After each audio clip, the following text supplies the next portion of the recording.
주님의 은혜와 평강이 늘 함께 하시기를 주님의 이름으로 축원을 드립니다. 앞에 보고 얘기하겠습니다. 사랑하고 축복합니다. 앞에 보고 얘기하세요. 앞뒤 보라 그러면 좀 쑥스러워하시니까 사랑하고 축복합니다. 여기 오늘 오신 모든 분들을 정말 주님의 은혜와 평강이 함께 하시고 사랑하고 축복합니다. 병은 다 고침받으시기를 원합니다. 악한 일들은 다 떠나시기를 축원합니다. 재정의 문이 열리기를 축원합니다. 집값은 다 1억씩 오르시기를 축원합니다. 아멘이 없네요. 2억이 오르면 되겠습니다. 아멘. 할렐루야.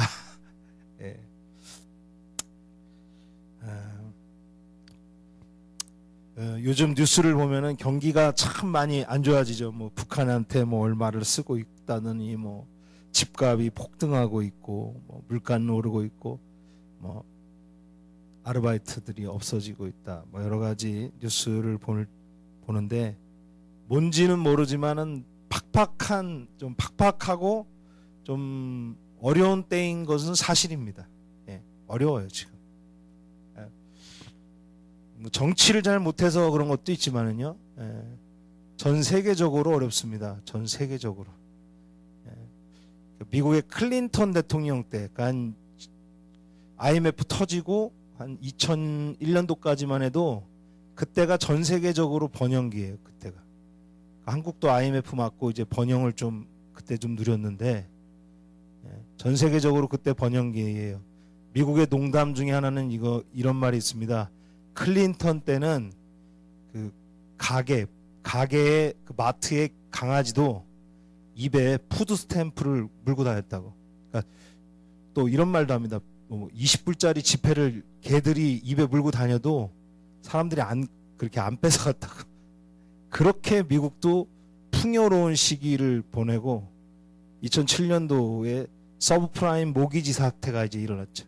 그래서 미국이 완전히 뭐 골드만삭스 같은 큰 회사들이 막 무너지기 시작하면서 미국 경제가 완전히 무너지고 이라크 전쟁에 들어간 그 천문학적인 돈을 계산하지 못해갖고 근데 미국 경제만 불황이 있는 게 아니라 전 세계적인 불황 속에 있는 것입니다. 그래서 어떻게 보면은 전쟁이 있어야지 호황이 있는 거고 그렇다고 전쟁하면 안 되죠.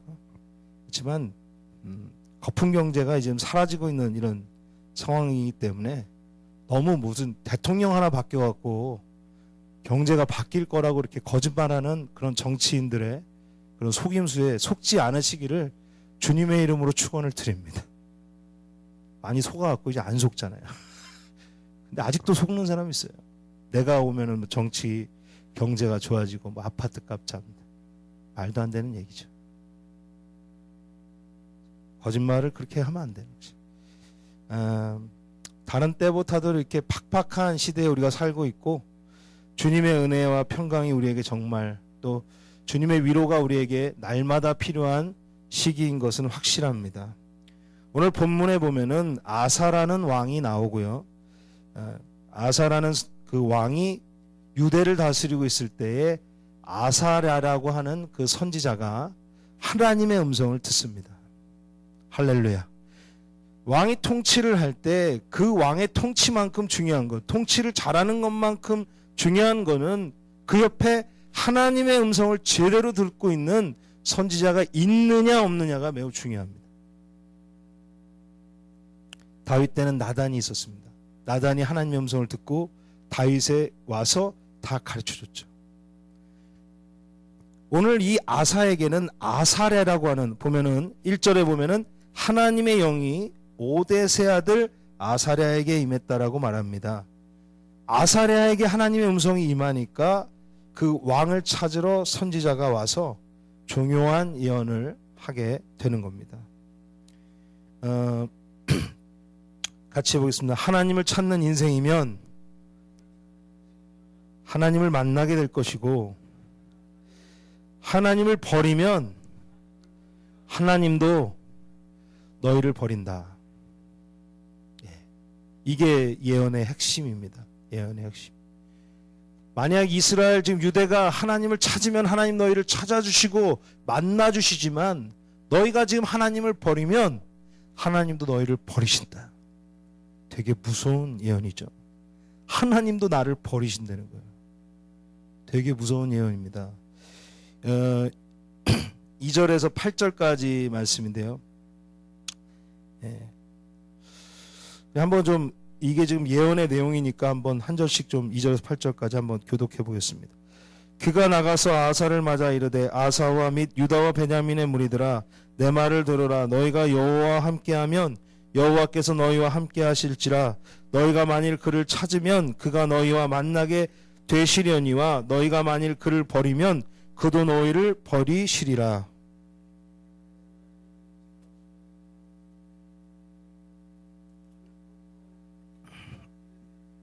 그들이 그 환난 때에 이스라엘 하나님 여호와께로 돌아가서 찾음에 그가 그들을 만나게 되셨나니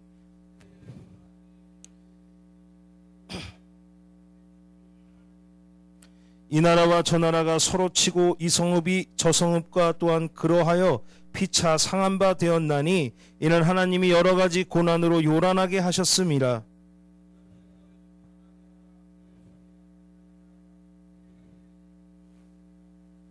팔절 같이 읽겠습니다. 아사가 이 말 곧 선지자 오뎃의 예언을 듣고 마음을 강하게 하여 가증한 물건들을 유다와 베냐민 온 땅에서 없애고 또 에브라임 산지에서 빼앗은 성읍들에서도 없애고 또 여호와의 낭실 앞에 있는 여호와의 제단을 아멘. 이 예언을 듣고 아사는 제가 생각할 때는 다른 생각을 하지 않았던 것 같습니다. 그냥 하나님의 음성을 듣자마자 회개하고 그냥 삶을 바꿔버리는 은혜가 있어요. 하나님의 음성을 들을 때, 하나님의 지적을 받을 때 한 번에 바꿀 수 있는 사람은 대단한 사람이고요. 그런 사람에게는 놀라운 은혜가 있는 줄 믿습니다. 쉽지 않아요, 그게. 쉽지 않지만 정말 아사와 같은 그런 결단력 있는 신앙, 그런 은혜가 있는 사람은 정말 하나님께서 크게 축복하시고 크게 사용하는 줄 믿습니다. 보면요, 마음을 굳게 먹고 가증한 물건들을 유대에서 다 없애버립니다. 유대에서 다 없애버려요. 그러니까 우상들, 뭐 금부치들 다 없애버리고요. 하나님의 제단을 재건합니다. 제단을 깨끗이 해요. 제단을. 더러운 것들 제사하고 그런 것들 아주 그냥 깨끗이 해버려요. 거기서. 이상한 거 제사하고 그리고 잘못된 신앙 갖고 있는 제사장들 다 잘라버려요. 완전히 그러니까 우상 섬기는 제사장들도 다 잘라버리는 거예요. 성전을 정화하는 것이 깨끗하게 했습니다. 그리고 소 700마리와 양 7,000마리로 제사를 드렸어요. 대단한 일이죠. 소 700마리와 양 7,000마리. 그러니까 이 제사가 왜 대단하냐면은 한 번에 7,000마리를 다 죽여갖고 한 곳에서 제사하는 게 아닙니다. 그냥 7마리씩 10마리씩 이런 식으로 제사를 하는 거예요. 제가 보니까 1,000번 제사, 1,000번째 정도의 제사를 했다는 거죠. 거기서 하루 동안 계속 제사하는 거죠. 하나님께 번제를 올려드리는 거, 계속 태워드리는 제사를 거기서 드리는 장면이 나옵니다. 두 번째는 뭐냐면은 16절을 보면요, 아사 왕의 어머니 마아가가 아세라의 가증한 목상을 만들었으므로 아사가 그의 태우의 자리를 폐하고 그의 우상을 찢고 기드론 시냇가에서 불살랐으니, 지금 누구를 자른 겁니까? 엄마를, 자기를 낳아주고 자기가 왕이 될 수 있도록 밀어줬던 어머니를 지금 왕후의 자리에서 폐했어요. 왜? 우상 숭배한다고. 심하죠? 심한 거 아닙니까? 굉장한 의미입니다. 어떻게 보면은 이거 폐륜화입니다. 폐륜화. 그러나 아사에게는 어머니가 중요한 게 아니죠. 지금 유대의 현실에 지금 영적인 문제를 돌파하는 것이 유대 전체의 중요한 문제이고, 이 유대 민족과 유대란 나라의 미래와 장래가 달려있기 때문에 과감한 결정으로 어머니를 그 자리에서 잘라낸 거예요. 대단한 왕입니다. 아사는. 저는 아사 같은 사람이 참 100년에 한 번 나올까? 대단한 사람입니다. 정말. 그러나 아사 같은 사람이 있기 때문에 유대가 축복을 받게 되는 것을 믿으시기를 바랍니다. 생각하지 않았어요. 어머니라고 할지라도 거기서 우상을 숭배하니까 왕후에서 패했습니다. 하나님의 보답이 무엇입니까? 19절 말씀 같이 읽겠습니다. 19절 시작. 이때부터 아사왕 제35년까지 다시는 전쟁이 없으리라. 우리가 계산을 할 줄 알아야 돼. 인생을. 어머니가 왕후에서 패하는 게 낫습니까? 아니면은 35년 동안 계속 전쟁에 시달리는 게 나을까요? 전쟁 시작하면은요 최소한 몇만 명씩 죽죠. 몇만 명씩 죽습니다. 재산은 최소한 몇천억씩 깨집니다. 이길 수 있는 확률도 없어요. 나중에 지나고 보면은 한 20년 전쟁하면은 다 본전입니다. 일본도 막 엄청 버는 것 같다가도 나가사키랑 히로시마에다가 2대 맞았죠. 리틀보이 2대 B-19로 쫙 떠갖고 원자폭탄 2개 날리니까 그냥 항복하고 필리핀이랑 다 주고 그냥 쫓겨났어요. 전쟁 배상금 갚느라고. 그리고 그 원폭 그 피해자들 보수하느라고 지금 일본이 90년도까지 정신이 없었어요. 평생을 몇백 년을 막 만주 쳐들어가고 난징 쳐들어가고 뭐 동남아시아를 막 동남아시아 호랑이라고 그러면서 일본이 막 난리치고 다녔는데 딱 2대 맞고 끝났습니다. 2대 맞고. 전쟁이라는 게 한 20년 되면 아무것도 아닙니다. 아무것도 아니에요. 피해만 보는 거예요. 그런데 하나님께서 이 아사에게 전쟁이 35년 동안 없게 하는 놀라운 은혜를 주셨습니다. 할렐루야. 저도 이 교회에 분쟁이 40년 동안 없다. 그러면 이 교회는 진짜 축복받는 교회인 것을 믿으시기를 바랍니다. 할렐루야. 분쟁 없는 교회가 없어요. 없는 교회가 없습니다. 매년마다 무슨 사건이 터지고 모든 교회가 다 그래요. 무슨 일들이 많이 생깁니다. 그러나 아사가 이렇게 하나님 앞에 겸비하고 하나님 앞에 깨끗이 할 때 35년 동안 전쟁이 없는 것처럼 정말 하나님의 축복이 우리 교회와 우리 가정에 일어나기를 주님의 이름으로 축원을 드립니다. 교회가 문제 있는 것 같고 어렵게 생각하십니까? 우리 가정을 돌아보세요. 가정에서 얼마나 싸웁니까? 안 싸우고 넘어가는 그런 달이 있습니까? 한 번은 싸우잖아요. 한 달에 한 번은. 6개월에 한 번은 크게 싸우잖아요. 교회도 마찬가지. 똑같이 그 가정이 교회로 오는 것이고 그 교회가 나라로 가는 것이에요. 똑같이. 그러나 하나님께서 나라, 정말 전쟁이 많아야 할 그 나라에 전쟁을 35년 동안 없게 하시고 아사가 있는 동안 전쟁을 그치게 하셨다는 것을 우리가 보면서 많은 도전과 은혜를 받으시기를 주님의 이름으로 축원을 드립니다. 인생의 가정에서 분쟁이 없으시기를 주님의 이름으로 축원을 드립니다. 회사에서 분쟁이 없으시기를 주님의 이름으로 축원을 드립니다. 하나님의 보호하심이 있으시기를 주님의 이름으로 축원을 드립니다. 할렐루야.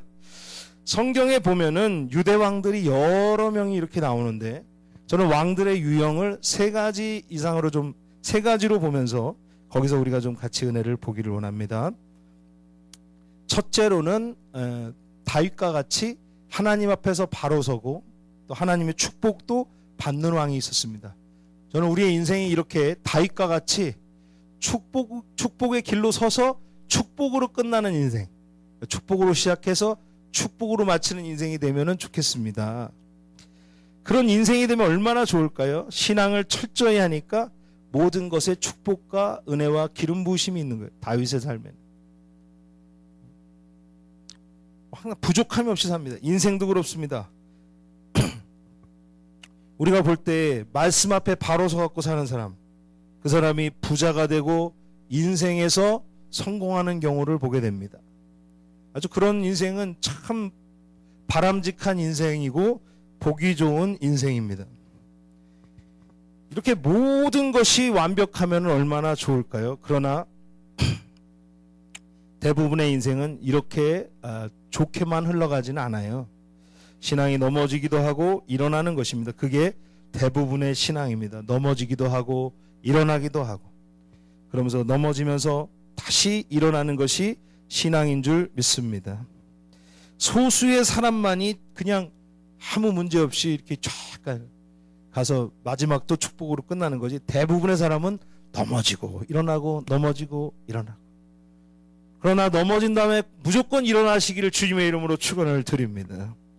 나면서부터 인생을 세워가는 인생이 있지만 그게 아니라 인생을 살다가 죄를 깨닫고 회개하며 인생을 세워가는 인생도 있습니다.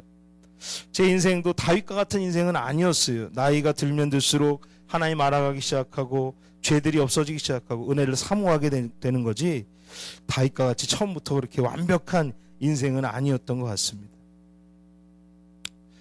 두 번째는 하나님 앞에 바로 서는데 인생이 잘 풀리지 않는 경우. 신앙생활도 열심히 하고 정말 하나님 원하는 일을 하는데 잘 이렇게 재산도 잘 안 되고 일이 다 안 풀리는 겁니다. 그러니까 왕도 정말 신앙이 바로 서는데 맨날 전쟁이 있고 안 좋은 일만 계속 생기는 거죠. 그런 것이 두 번째 경우입니다. 그것은 그의 잘못이 아니라 그의 부모, 그의 조상의 죄로 인해서 그 저주가 내려오는 경우가 있습니다. 히스기야 왕이 그런 대표적인 인물이죠. 히스기야 왕은 왕이 되면서부터 종교개혁을 했던 사람이죠. 하나님께 바로 나라를 완전히 바로 세웠던 사람이 히스기야지만 그의 아버지가 아하스입니다. 그러니까 히스기야 때는 그 아하스가 저질러 오는 그 죄들 때문에 계속 전쟁이 있고 기근이 있고 난리가 그 유대에 있는 거예요. 왜? 자기 아버지의 죄로 인해서. 아시리아가 계속 쳐들어와갖고 아주 난리가 나는데 그건 히스기야의 죄 때문이 아니라 아하스의 죄 때문이고, 아하스는 우상 숭배자였고 인본주의자였습니다. 히스기야는 아무 죄가 없는 거예요. 오히려 왕이 되자마자 종교개혁을 하고 예배와 제사와 절기들을 회복시키는데 아수르의 공격을 받게 됩니다. 이것은 히스기야의 죄가 아니라 아버지의 조상의 죄에 대한 대가가 유대에 내리게 되는 것입니다. 그러니까 우리가 볼 때 우리 인생에 잘못된 것들이 나 때문에 그렇게 생기는 것도 있지만 조상으로부터 오는 것도 있어요. 저는 가게에 흐르는 저주를 끊어라 그런 얘기하는 거 아닙니다. 그런데 저주를 잘 봐야 돼요. 보면은 남들이 왜 나를 이렇게 싫어할까, 나를 미워할까, 그거 보면은 이유가 있습니다. 근데 그 이유가 내가 잘못된 생각을 했을 수도 있지만은 가족 안에 있는 그런 것들이 있어요. 잘못된 것들. 좀 누구를 이렇게 좀 항상 판단하는 자세로 상대방을 바라본다던가, 아니면은 항상 누구보다 좀 교만한 마음으로 높은 자세로 상대방을 이렇게 깔아본다던가, 그렇게 하는 것이, 부모가 그런 분이 있어요. 그렇게 하니까 자녀도 그렇게 하는 거예요. 그건 부모로부터 오는 잘못된 습관이죠. 부모로부터 오는 저주입니다. 그렇게 상대방들을 대하면 어떻게 있어요? 그런 걸 당하는 사람은 어떨까요? 예? 할 때, 권사님 안녕하세요, 집사님 안녕하세요, 이렇게 인사하는 거랑, 권사님 안녕하세요. 얼마나 버릇없어 보입니까? 얼마나 버릇없어요. 권사님 식사하셨어요? 권사님 식사하셨습니까? 이렇게 물어보는 거랑, 물 좀 드실래요? 이렇게 하는 거랑. 근데 그렇게 사는 사람이 있잖아요. 그죠? 주변에 조금 좀 뭐 이렇게 좀 자신감 있는 거라고 하지만은 그게 상대방을 좀 무시하는 그런 게. 근데 그 사람 본성은 착한 사람인데 부모 중에 그런 사람이 있는 거예요. 근데 그런 것들이 어떤 인간관계를 망가뜨리고 잘못된 길로 이렇게 풀어가는. 그러니까 저는 한 가지만 얘기했는데 여러 가지 조상으로부터 오는 저주들이 있습니다. 그런 것들을 그리스도의 보혈로 끊으시기를 주님의 이름으로 축원을 드립니다. 그리스도의 보혈로 끊으시기를 주님의 이름으로 축원을 드립니다. 나사렛 예수 그리스도의 이름으로 명하노니 내려오는 저주들은 모든 묶임을 풀고 우리에게서 떠나가라, 떠나가라, 떠나가라, 우리 가정에서 떠나가라, 떠나가라. 그러니까 하나님이 축복하지 못하게 하는 그런 저주들이 히스기야에게 임한 거죠. 아무리 신앙생활을 잘해도 아버지 아하스로부터 오는 그 저주 때문에 히스기야는 많은 전쟁에 시달리게 되는 겁니다. 재정의 문이 막혀 있고요, 축복의 문이 막힌 상태에서 그는 시작을 하게 되었던 것입니다.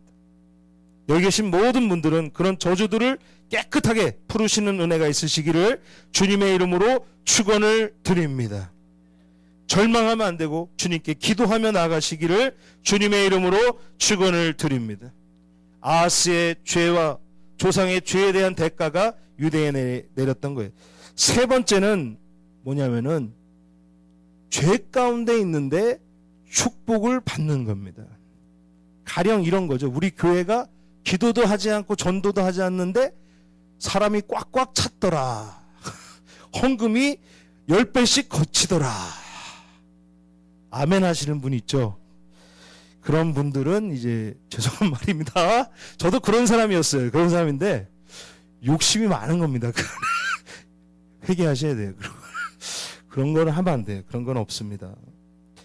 그러니까 죄 가운데 있는데 축복받는 거예요. 죄 가운데 있는데 아들이 그냥 막 승진하고 막 사장되고 회사가 늘어나기 시작하고 월급이 막 몇 배씩 뛰고 지금 우리나라가 원하는 게 이런 거예요. 지금 죄 가운데 있는데 축복하는 거예요. 저는 이것을 매우 위험한 일이라고 생각합니다.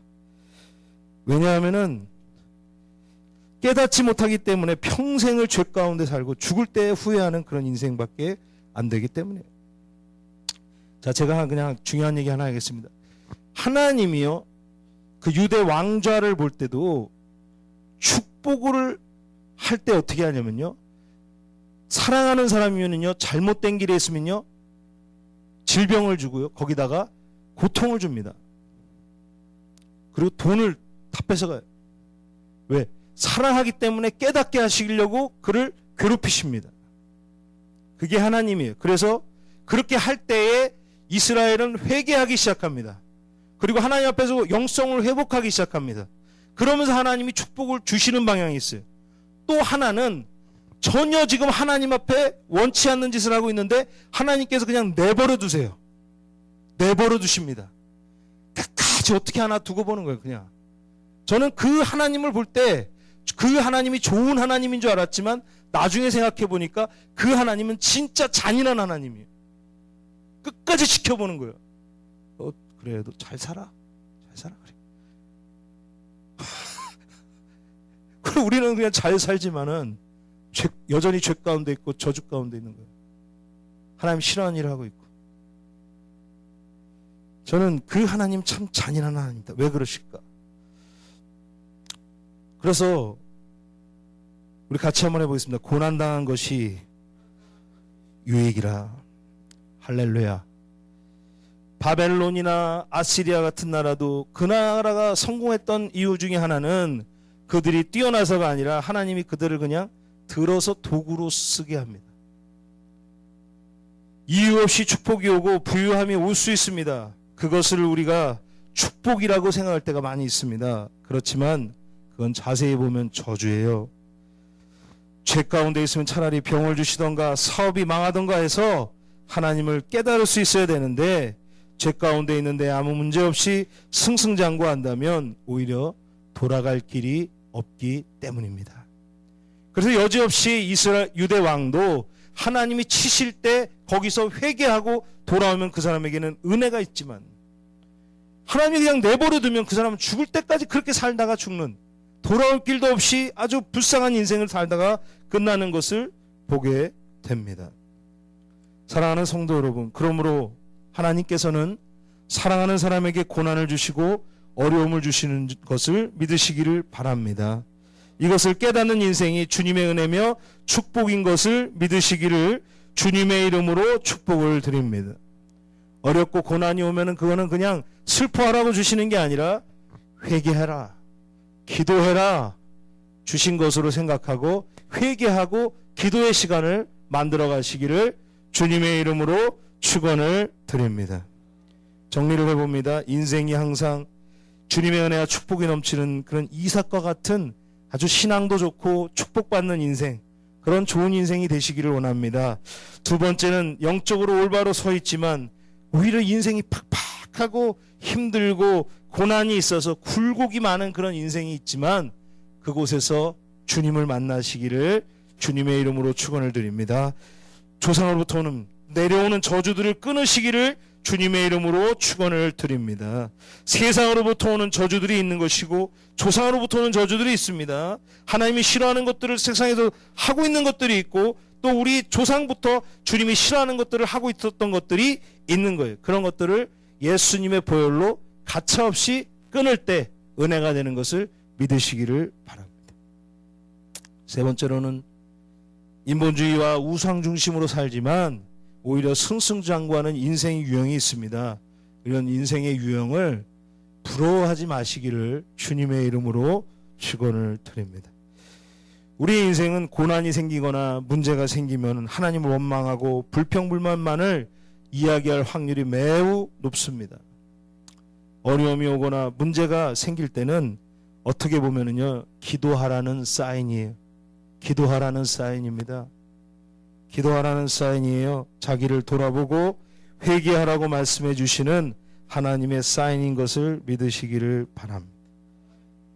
같이 좀 기도할게요. 이 나라를 좀 위해서 기도해야 됩니다. 저는 이 나라가 정치인을 잘 뽑았다고 생각하지만은 이상해요. 나와서 하는 얘기들을 보면은 번영에 대해서 부르짖고 있습니다.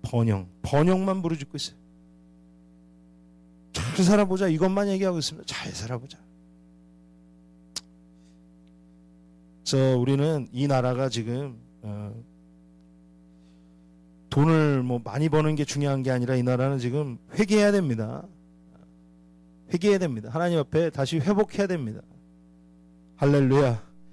IMF 맞고 많은 사람들이 교회로 다시 돌아왔어요. 젊은이들이. 그때 한시적으로 90년대 말에 교회가 부흥할 때가 있었습니다.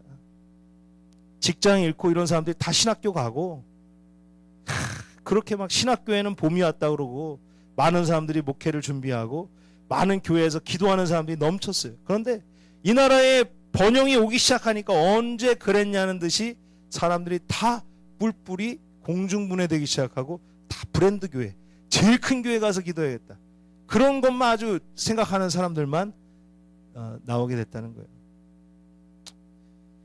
IMF 때 아무것도 없을 때는 주님 앞에 머물러 있고 생기면 이제 그거 간수하려고 하나님 앞에서 나오지 않고 기도하지 않고 그러지 않아도 인생이 잘 돌아간다 이렇게 생각하고 살아가는 그런 세상 속에서 대통령이 나오면 하는 얘기는 번영에 대해서 이야기하고 있는, 하나님이 싫어하시는 동성애나 이런 것들을 얘기하지 않는 그런 우리 세상 속에 살고 있는데 저는 문제가 많다고 생각합니다. 정권이 문제가 아니라 그 사람들이 그렇게 말하는 것이 문제고 우리는 회개해야 됩니다. 이 정치계, 이 나라에 회개하고 정말 보혈로 덮고 영적인 회복이 일어나기를 소원합니다. 영적인 회복이 일어나야지 이 나라가 주님의 축복이 임할 줄 믿습니다. 지금 축복을 얘기할 때가 아닙니다. 지금 회개해야 될 때 회개. 우리 전사님 나와서 반주할 때 우리 같이 5분 동안 이 나라를 대신해서 주여 보혈로 덮고 회복하게 해주시고 또 정말 주님의 보혈로 깨끗이 씻어주시기를 원합니다. 우리 주여 세 번 부르고 같이 기도합니다. 주여 주여